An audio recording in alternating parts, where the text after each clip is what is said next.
আসসালামু আলাইকুম everyone, welcome back to my channel. আজকে আমি আপনাদেরকে সাউথ ইন্ডিয়ান মজার একটা রেসিপি তৈরি করে দেখাবো, আর সাথে থাকবে অনেক বেশি লোভনীয় একটা চাটনির রেসিপি। এই সাউথ ইন্ডিয়ান রেসিপিটা যদি একবার বাড়িতে তৈরি করেন তাহলে কিন্তু বারবারই তৈরি করে খেতে ইচ্ছে করবে। এই রেসিপিটা এত বেশি মজার। তো চলুন আজকের রেসিপিটা আমি আপনাদের সাথে শেয়ার করি। ফার্স্টেই একটা মিক্সিং বলে নিয়ে নিচ্ছি 1 কাপ পরিমাণ পোলাওয়ের চাল, কিছুটা মসুরির ডাল নিয়ে নিচ্ছি, সামান্য একটু মুগ ডাল নিয়ে নিচ্ছি, মাসকলাইয়ের ডাল নিয়ে নিচ্ছি কিছুটা, আর নিয়ে নিচ্ছি বুটের ডাল। এখানে আমি মসুরির ডালটা একটু বেশি নিয়েছি আর অন্য ডালগুলো 2 টেবিল চামচ করে নিয়েছি। তো সব কিছু খুব ভালোভাবে মিশিয়ে নিয়ে আমি পরিষ্কার পানি দিয়ে বেশ কয়েকবার ধুয়ে নিব। তো আমি পানি দিয়ে ধুয়ে নিয়েছি। এবার আমি 1 কাপ পানি দিয়ে এই চাল ডালটা 2 ঘন্টার মতো ভিজিয়ে রাখবো। 2 ঘন্টার মধ্যেই কিন্তু খুব ভালোভাবে চাল এবং ডালটা ভিজে যাবে। তো ফিরে আসবো 2 ঘন্টা পর।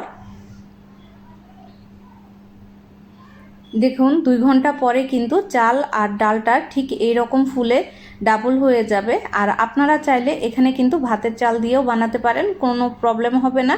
পোলাওয়ের চালটা দিয়ে বানালে এটা খেতে বেশি মজা লাগে, তো এই জন্যই আমি পোলাওয়ের চালটা ব্যবহার করেছি।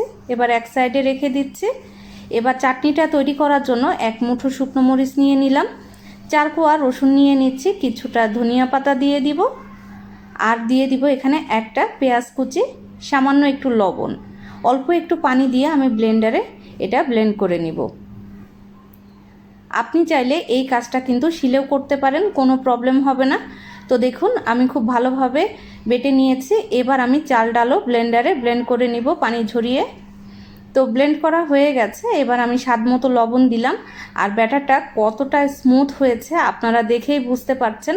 আমি কিন্তু এই ব্যাটার যখন তৈরি করি, ব্লেন্ডারে যখন ব্লেন্ড করি, তখন কিন্তু আমি এক্সট্রা কোনো পানি দেই না, কারণ চাল ডাল ভেজানোর কারণে কিন্তু অনেক ফুলে যায়। তো চাল ডালের মধ্যেই কিন্তু পানি থাকে, তো ভালোভাবে পানিটা ঝরিয়ে তখন কিন্তু আপনারা ব্লেন্ডারে দিবেন।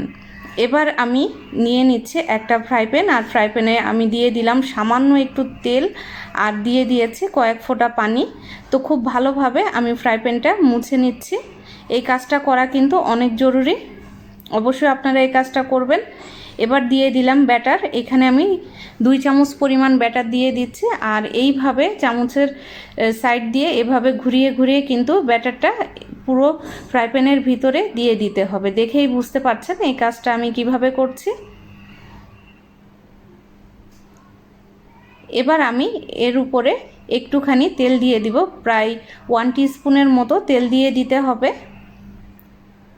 তো আমি 1 টিস্পুনের মতো তেল দিয়ে দিচ্ছি। অনেক বেশি কিন্তু তেল লাগবে না, 1 টিস্পুন পরিমাণ আমি তেল দিয়ে দিলাম।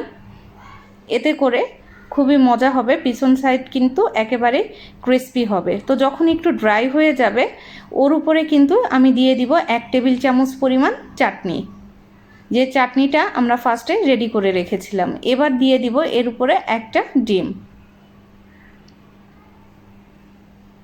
ডিমটা দিয়ে আমি খুব ভালোভাবে সব সাইডে মিশিয়ে নিব। এই কাজটা আপনারা স্ক্রিনে দেখেই বুঝতে পারছেন যে আমি কিভাবে করছি।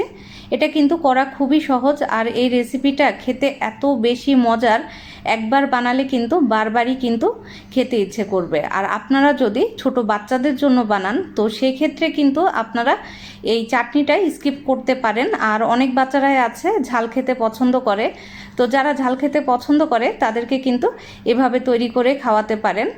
এটা কিন্তু সকালের ব্রেকফাস্ট, টিফিন অথবা লাঞ্চ, ডিনার যে কোনো সময় কিন্তু ঝটপট তৈরি করে খেতে পারবেন। তো দেখুন খুব সহজেই কিন্তু আমি রেসিপিটা তৈরি করে নিচ্ছি। এক পাশ যখন একটু হয়ে যাবে, তো অপর পাশ কিন্তু আমি উল্টিয়ে দিব। তো আমি অপর পাশও উল্টিয়ে দিচ্ছি। 30 সেকেন্ডের মতো আমি ভেজে নিব। ওই পাশ 30 সেকেন্ড হয়ে গেলে আমি আবারও উল্টিয়ে দিচ্ছি। এবার একটু পেছন সাইড ক্রিস্পি হওয়া পর্যন্ত অপেক্ষা করব। আর চুলাটা কিন্তু মাঝারি হাই হিটে আছে। বেশি হাই হিটে দিলে কিন্তু এটা কাঁচা থেকে যাবে। তো একটু সময় নিয়েই কিন্তু এটা ভেজে নিতে হবে। আর সামান্য একটু তেলেই কিন্তু এই রকম হেলদি আর টেস্টি একটি রেসিপি আপনারা তৈরি করে নিতে পারবেন। তো দেখুন একটা কিন্তু আমি ভালোভাবে তৈরি করে নিয়েছি, আমি আরও একটা তৈরি করে নিচ্ছি, তারপর আমি সার্ভ করে আপনাদের সাথে শেয়ার করব রেসিপিটা কেমন হলো। তো দেখুন আমি দুইটাই বানিয়ে নিয়েছি, আর এটা খেতে যে কি মজার এটা আসলে আপনারা তৈরি করে না খেলে বুঝতে পারবেন না। অনেক বেশি হেলদি আর টেস্টি একটি রেসিপি আমি আপনাদের সাথে শেয়ার করলাম, সাথে অনেক মজার একটা চাটনির রেসিপিও আমি শেয়ার করেছি। আশা করব রেসিপি ভালো লেগেছে সবাই বাসায় ট্রাই করবেন। আজকের রেসিপি এ পর্যন্তই, সবাই ভালো থাকবেন, আল্লাহ হাফেজ।